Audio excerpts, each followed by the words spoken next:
നമസ്കാരം പ്രിയ സുഹൃത്തുക്കളെ, ഏവർക്കും അക്ഷയ കേരളത്തിലേക്ക് ഒരിക്കൽ കൂടി ഹൃദയം നിറഞ്ഞ സ്വാഗതം.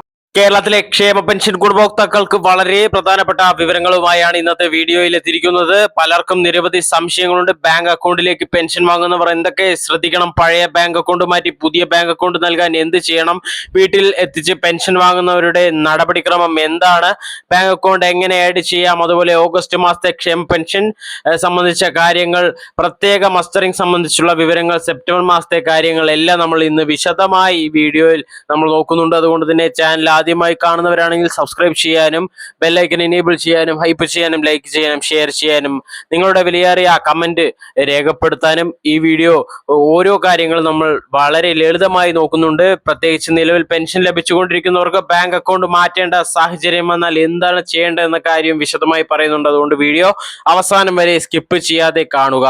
ആദ്യം ഓഗസ്റ്റ് മാസത്തെ പെൻഷനെ കുറിച്ച് നമ്മൾക്ക് വിശദമായി നോക്കാം. പെൻഷൻ വിതരണം ആരംഭിച്ച എല്ലാവർക്കും ഒരേ ദിവസം പെൻഷൻ ലഭിക്കണമെന്നില്ല എന്ന കാര്യം എല്ലാവരും ആദ്യം മനസ്സിലാക്കണം. ഒരു പ്രദേശത്ത് വിതരണം ആരംഭിച്ചതായി അറിഞ്ഞാൽ മറ്റെല്ലാ പ്രദേശങ്ങളിലെയും ഗുണഭോക്താക്കൾക്കും അന്നു തന്നെ തുക ലഭിക്കണമെന്ന് കരുതേണ്ടതില്ല. വിതരണം സാധാരണയായി ഘട്ടം ഘട്ടമായാണ് നടക്കുന്നത്. പ്രദേശത്തിന്റെയും തദ്ദേശ സ്ഥാപനത്തിന്റെയും വിതരണ സംവിധാനത്തെയും അടിസ്ഥാനത്തിൽ സമയത്തിൽ വ്യത്യാസമുണ്ടാകാം. അതിനാൽ നിങ്ങളുടെ അടുത്ത വീട്ടിലെ ഒരാൾക്ക് പെൻഷൻ ലഭിച്ചു എന്നതുകൊണ്ട് മാത്രം നിങ്ങളുടെ അക്കൗണ്ടിലേക്ക് അതേ ദിവസം തന്നെ പണം എത്തണമെന്നില്ല.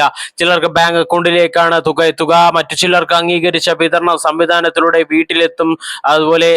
അതുകൊണ്ട് നിങ്ങളുടെ പെൻഷൻ ഏത് രീതിയിലാണ് ലഭിക്കുന്നത് എന്ന് ആദ്യം മനസ്സിലാക്കുക. സോഷ്യൽ മീഡിയയിൽ വരുന്ന എല്ലാ വിവരങ്ങളും വിശ്വസിച്ച് ആശങ്കപ്പെടേണ്ടതില്ല. കേരളത്തിൽ വിവിധ വിഭാഗത്തിലുള്ള സാമൂഹ്യ സുരക്ഷാ പെൻഷൻ ഗുണഭോക്താക്കളുണ്ട്. ഉദാഹരണത്തിന് വാർദ്ധക്യ പെൻഷൻ, വിധവാ പെൻഷൻ, വികലാംഗ പെൻഷൻ, മറ്റ് അവിവാഹിത വനിതാ പെൻഷൻ, കർഷക തൊഴിലാളി പെൻഷൻ, മറ്റ് അംഗീകൃത സാമൂഹ്യ സുരക്ഷാ പെൻഷൻ പദ്ധതികൾ. ഓരോ ഗുണഭോക്താവിന്റെയും വിവരങ്ങൾ ബന്ധപ്പെട്ട സംവിധാനത്തിൽ രജിസ്റ്റർ ചെയ്തിട്ടുള്ളതായിരിക്കും. അതുകൊണ്ട് പേര്, ബാങ്ക് വിവരങ്ങൾ, ആധാർ വിവരങ്ങൾ തുടങ്ങിയവയിൽ മാറ്റം വന്നാൽ അത് സമയബന്ധിതമായി ബന്ധപ്പെട്ട അധികാരികളെ അറിയിക്കുന്നത് പ്രധാനമാണ്. കാരണം വിവരങ്ങളിൽ പൊരുത്തക്കേടുണ്ടായാൽ ചില സാഹചര്യങ്ങളിൽ തുക ലഭിക്കുന്നതിൽ താമസമുണ്ടാകാൻ സാധ്യതയുണ്ട്. ഇനി ബാങ്ക് അക്കൗണ്ടിലൂടെ പെൻഷൻ ലഭിക്കുന്നവർ ശ്രദ്ധിക്കേണ്ട കാര്യങ്ങളിലേക്ക് വരാം.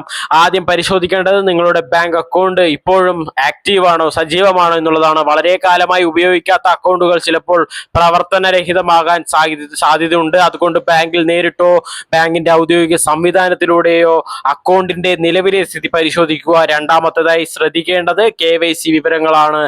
ബാങ്ക് ആവശ്യപ്പെടുന്ന KYC നടപടിക്രമങ്ങൾ പൂർത്തിയാക്കാത്ത സാഹചര്യത്തിൽ ചില ബാങ്കിംഗ് സേവനങ്ങളിൽ തടസ്സമുണ്ടാകാൻ സാധ്യതയുണ്ട്. മൂന്നാമതായി മൊബൈൽ നമ്പർ പരിശോധിക്കുക എന്നുള്ളതാണ്. നിങ്ങളുടെ ബാങ്ക് അക്കൗണ്ടുമായി രജിസ്റ്റർ ചെയ്ത മൊബൈൽ നമ്പർ ഇപ്പോഴും ഉപയോഗിക്കുന്നുണ്ടോ എന്നുള്ളതും, അതുപോലെ പഴയ നമ്പർ പ്രവർത്തനരഹിതമായാൽ പണം അക്കൗണ്ടിൽ എത്തിയാലും SMS അറിയിപ്പ് ലഭിക്കണമെന്നില്ല.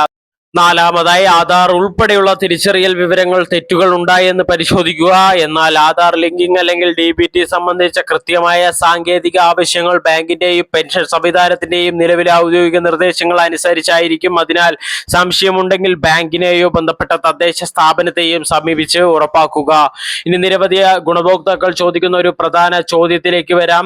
നിലവിൽ പെൻഷൻ ലഭിക്കുന്ന ബാങ്ക് അക്കൗണ്ട് മാറ്റാൻ കഴിയുമോ എന്നുള്ളതാണ്. പഴയ അക്കൗണ്ട് അടച്ചു പൂട്ടിയാലോ പുതിയ ബാങ്ക് അക്കൗണ്ട് മാറിയാലോ അല്ലെങ്കിൽ നിലവിലുള്ള ബാങ്ക് അക്കൗണ്ടിൽ പ്രശ്നമുണ്ടായാലോ ബന്ധപ്പെട്ട തദ്ദേശ സ്ഥാപനത്തെ സമീപിക്കേണ്ടി വരും. ആദ്യം നിങ്ങളുടെ പെൻഷൻ അനുസരിച്ചുള്ള പഞ്ചായത്ത്, മുനിസിപ്പാലിറ്റി അല്ലെങ്കിൽ കോർപ്പറേഷൻ ഓഫീസുമായി ബന്ധപ്പെടുക. പെൻഷൻ വിഭാഗത്തിൽ ബാങ്ക് അക്കൗണ്ട് വിവരങ്ങൾ മാറ്റുന്നതിനുള്ള നിലവിലെ നടപടിക്രമങ്ങൾ ചോദിച്ചറിയുക.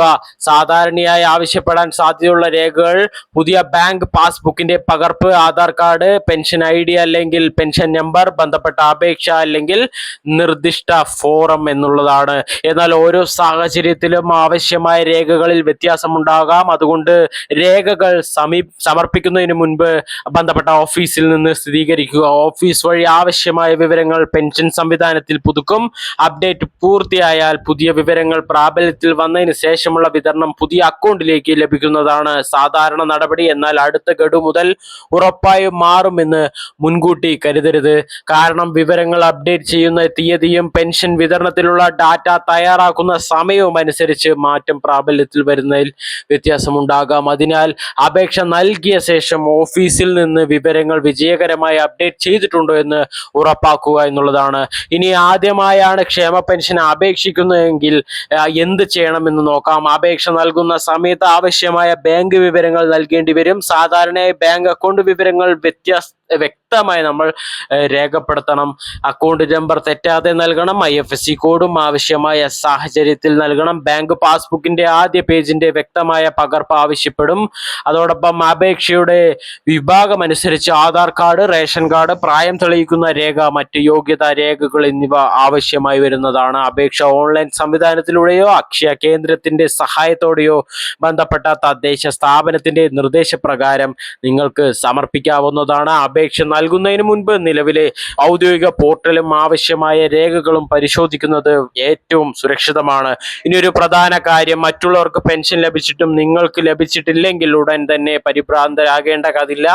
ആദ്യം നിങ്ങളുടെ പ്രദേശത്തെ വിതരണം പൂർത്തിയായോ എന്ന് പരിശോധിക്കുക. നിങ്ങളുടെ പെൻഷൻ ബാങ്ക് വഴിയാണോ അല്ലെങ്കിൽ മറ്റ് അംഗീകരിച്ച വിതരണ സംവിധാനത്തിലൂടെയാണോ ലഭിക്കുന്നത് എന്ന് ഉറപ്പാക്കുക. ബാങ്ക് അക്കൗണ്ട് സജീവമാണോ എന്നും പരിശോധിക്കുക. അക്കൗണ്ട് മാറ്റിയിട്ടുണ്ടെങ്കിൽ പുതിയ വിവരങ്ങൾ ഔദ്യോഗിക സംവിധാനത്തിൽ അപ്ഡേറ്റ് ചെയ്തിട്ടുണ്ടോ എന്നും അന്വേഷിക്കുക. ഇതെല്ലാം പരിശോധിച്ചിട്ടും തുക ലഭിച്ചില്ലെങ്കിൽ ബന്ധപ്പെട്ട പഞ്ചായത്ത്, മുനിസിപ്പാലിറ്റി, കോർപ്പറേഷൻ അല്ലെങ്കിൽ പെൻഷൻ വിഭാഗത്തെ സമീപിക്കാം. പരാതി നൽകുമ്പോൾ നിങ്ങളുടെ പേര്, പെൻഷൻ ID, ബാങ്ക് വിവരങ്ങൾ, ബന്ധപ്പെടാനുള്ള ഫോൺ നമ്പർ എന്നിവ കൈവശം വയ്ക്കുന്നത് സഹായകരമായിരിക്കും. ഇനി വീട്ടിലെത്തി പെൻഷൻ ലഭിക്കുന്ന ഗുണഭോക്താക്കൾ ശ്രദ്ധിക്കേണ്ട കാര്യങ്ങൾ നോക്കാം. വിതരണവുമായി ബന്ധപ്പെട്ട ഉദ്യോഗസ്ഥർ എത്തുമ്പോൾ വീട്ടിൽ ഗുണഭോക്താവോ അല്ലെങ്കിൽ ആവശ്യമായ സാഹചര്യത്തിൽ ഉത്തരവാദിത്തമുള്ള കുടുംബാംഗമോ ഉണ്ടായിരിക്കുന്നത് നല്ലതാണ്. തുക ലഭിച്ചാൽ ആദ്യം തുക ശരിയായി ലഭിച്ചിട്ടുണ്ടോ എന്നുള്ളത് പരിശോധിക്കുക. അതിനുശേഷം മാത്രമേ ആവശ്യമായ രസീത് അല്ലെങ്കിൽ രേഖയിൽ ഒപ്പിടാവുള്ളൂ. രസീതിൽ തെറ്റായ വിവരങ്ങൾ ഉണ്ടോ എന്നും ശ്രദ്ധിക്കേണ്ടത് അനിവാര്യമാണ്. സംശയം തോന്നുന്ന സാഹചര്യമുണ്ടെങ്കിൽ ഉടൻ തന്നെ ബന്ധപ്പെട്ട ഓഫീസുമായി ബന്ധപ്പെടുക. വീട്ടിലെത്തുന്ന വ്യക്തിയുടെ തിരിച്ചറിയൽ സംബന്ധിച്ച് സംശയമുണ്ടെങ്കിൽ അവരുടെ ഔദ്യോഗിക തിരിച്ചറിയൽ ഉറപ്പാക്കുക.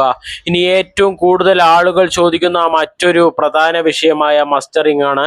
മസ്റ്ററിംഗ് സംബന്ധിച്ച വാർത്തകൾ വരുമ്പോൾ പല ഗുണഭോക്താക്കളും ഭയപ്പെടാറുണ്ട്. മസ്റ്ററിംഗ് ചെയ്തില്ലെങ്കിൽ പെൻഷൻ നഷ്ടമാവുമോ, എല്ലാവരും ഉടൻ ഓഫീസിൽ പോകണമോ? ഇത്തരമുള്ള കാര്യങ്ങളിൽ ഔദ്യോഗിക അറിയിപ്പാണ് പ്രധാനപ്പെട്ടത്. എല്ലാ ഗുണഭോക്താക്കൾക്കും ഒരേ രീതിയിലുള്ള നടപടി എല്ലായ്പ്പോഴും ബാധകമാകണമെന്നില്ല. കിടപ്പിലായവർ, യാത്ര ചെയ്യാൻ കഴിയാത്തവർ, അതീവ പ്രായമായവർ, ചില പ്രത്യേക വിഭാഗങ്ങൾ എന്നിവർക്കായി പ്രത്യേക സംവിധാനങ്ങൾ പ്രഖ്യാപിക്കപ്പെടാം. വീടുകളിൽ പരിശോധന, ബയോമെട്രിക് സ്ഥിരീകരണമോ നടത്തുമെന്ന് ഔദ്യോഗികമായ അറിയിപ്പ് ലഭിച്ചാൽ അതിന്റെ വിശദാംശങ്ങൾ ബന്ധപ്പെട്ട തദ്ദേശ സ്ഥാപനത്തിൽ നിന്ന് ഉറപ്പാക്കുക. നിങ്ങളുടെ വീട്ടിൽ കിടപ്പിലായ ഗുണഭോക്താവോ യാത്ര ചെയ്യാൻ കഴിയാത്ത വ്യക്തിയോ ഉണ്ടെങ്കിൽ അവർക്കായി പ്രത്യേക സൗകര്യമുണ്ടെന്ന് നിങ്ങൾ അക്ഷയ കേന്ദ്രമായിട്ട് ബന്ധപ്പെട്ട് അവരെ നേരിട്ട് വന്ന് ബയോമെട്രിക് മസ്റ്ററിംഗ് പൂർത്തിയാക്കുന്ന സംവിധാനങ്ങൾ ഉണ്ട്. അത് എത്രയും വേഗം നിങ്ങൾ ചെയ്യാൻ തയ്യാറെടുക്കുക. ഔദ്യോഗികമായി വീടുകളിൽ പ്രത്യേക മസ്റ്ററിംഗ് അല്ലെങ്കിൽ പരിശോധന പ്രഖ്യാപിച്ചിട്ടുണ്ട്.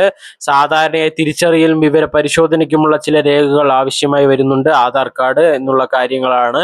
ഇനി കുറച്ച് ദിവസം മാത്രമേ ഉള്ളൂ. ഇനി നമ്മൾക്ക് പെൻഷൻ മസ്റ്ററിങ്ങിന്റെ അവസാന തീയതി സെപ്റ്റംബർ 30 അതുകൊണ്ട് സെപ്റ്റംബർ 1 തന്നെ മാക്സിമം എല്ലാവരും ഈ ഒരു പെൻഷൻ മസ്റ്ററിങ് ചെയ്യാൻ ശ്രമിക്കുക. കാരണം തിരക്കുകൾ കൂടാൻ സാധ്യതയുണ്ട്. ഓണത്തിന് ശേഷം അക്ഷയ കേന്ദ്രങ്ങളിൽ തിരക്കുകൾ കൂടാൻ വളരെയധികം സാധ്യത കൂടുതലാണെന്നുള്ള കാര്യം ശ്രദ്ധിക്കേണ്ടതാണ്. ഇങ്ങനെയുള്ള ഇൻഫോർമേറ്റീവ് വീഡിയോസിനായി ചാനൽ സബ്സ്ക്രൈബ് ചെയ്യാനും, ഹൈപ്പ് ചെയ്യാനും, ലൈക്ക് ചെയ്യാനും, ഷെയർ ചെയ്യാനും മറക്കരുത്. വീണ്ടും ഒരു വീഡിയോയിൽ കാണാം. നന്ദി, നമസ്കാരം.